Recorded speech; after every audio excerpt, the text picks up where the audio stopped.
my relationship with Seswati. When I was young, I learned both, but school was all in English, and I never took Seswati at school as like my extra language because my mom wanted me to study French so I can have more global languages, even though I still can't speak it, but it's fine. I think I had that experience within school of like mainly being focused in English in class and also outside of class. Like my primary school, we weren't allowed to speak Seswati or any other language outside of class.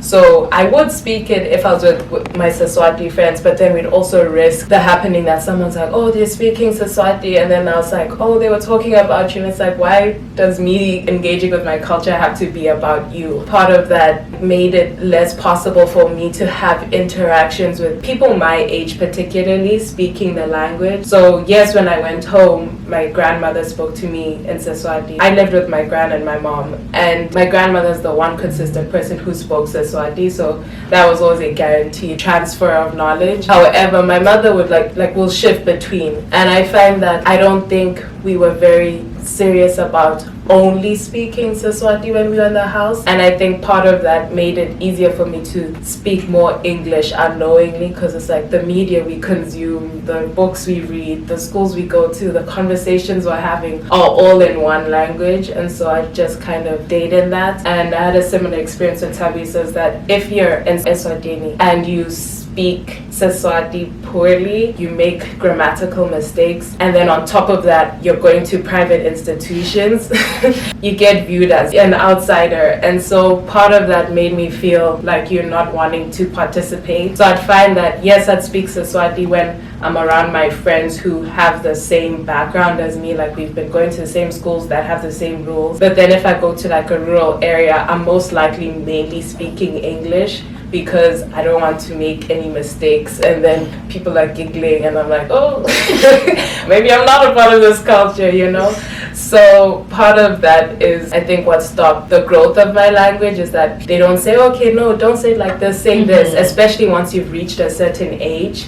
It's like, why are you still making these mistakes? Like a 6-year-old is speaking better than you are. So that's kind of embarrassing. I think now we are entering the times where we can put the shame aside and try to like engage more in learning. But it's also difficult to do that when still the options for languages aren't your own. It becomes a personal attack on your character. The fact like it becomes you chose to stay only learning about like English things and things of English matter, that it forgets the history and the background that you were speaking about earlier, that I may be in this position now and it's me individually and someone else has achieved it. For me, what was striking is that I could be in conversation with my grandmother. She's speaking to me in Seswati and I'm comfortably like responding in English because we can have that exchange.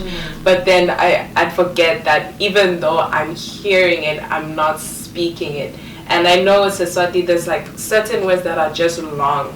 I've been listening to you people talk about your childhood. I was thinking about mine. This is the first time that it's actually struck me. The person who taught me how to count from 1 to 4 was my dad's cousin who's lived in Germany for over 20 years. It's actually so interesting that the person who's like, you need to learn this language is the person who doesn't even live in the country. And my family members couldn't care less. Mandarin in high school, there was so much encouragement. Language everyone's going to be speaking, like you want to learn this. And that's true, like that's very understandable, but the fact that I'm skipping continents to learn these languages and I don't know my own, it was never weird, not for 1 second where my parents ever like, let's talk about, like nobody found it weird. And now I know these foreign languages, but I only know how to count from 1 to 4 in mine. I think it's either like one to focus on like your proficiency in English, or like how good are you at maths, and then social sciences are deemed in a lower regard. So everything about how we currently place intellect and what does it mean to be intelligent and what are different forms of intelligence, whether that's manual or emotional or like social sciences or whatever it is all over the place. And currently how we view that is just warped in general. And then I think what you were speaking of with the public versus private, I think what it points to is the racialization of education spaces and how going to an international school puts you in a place where your schooling is closer to whiteness, whereas in the public schooling is closer to blackness. And so those two divides on their own start to place like international schools in a higher regard within the Western world's view as well as the local view, because we also have those internalized beliefs that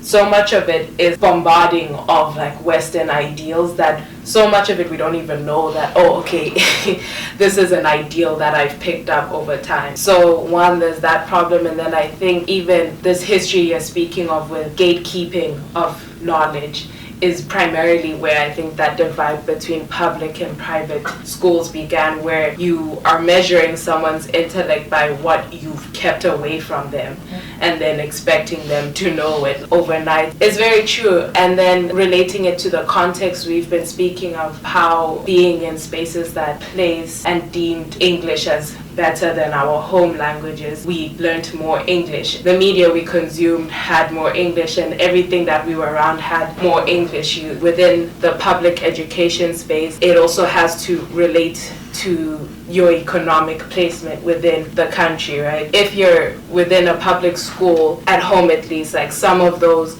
means that you go home to a space where, yes, we have television, and yes, we have the newspaper, and yes, we have accesses that take you to English, but it's not as vast as the access we have. Just even like, for example, thinking about the phones we have in the internet. Like if you go into the rural area, people don't have the touchscreens, they don't have the TVs, they don't have all of these things that allow you to further develop your proficiency in the language. But they do have the culture, they do have their family, they do have all of those spaces, which is what essentially allows their, for my case, Seswati to be better. With acknowledging the fact that our contexts have led us to learning more English, their contexts also push them more into learning the native language more than English. And so in a way, that imbalance and that drift continues to widen because of the different spaces we operate in, because it's not just private and public, it's also who are you going back home to and what media do you get to consume then, what are you opened up to within those spaces.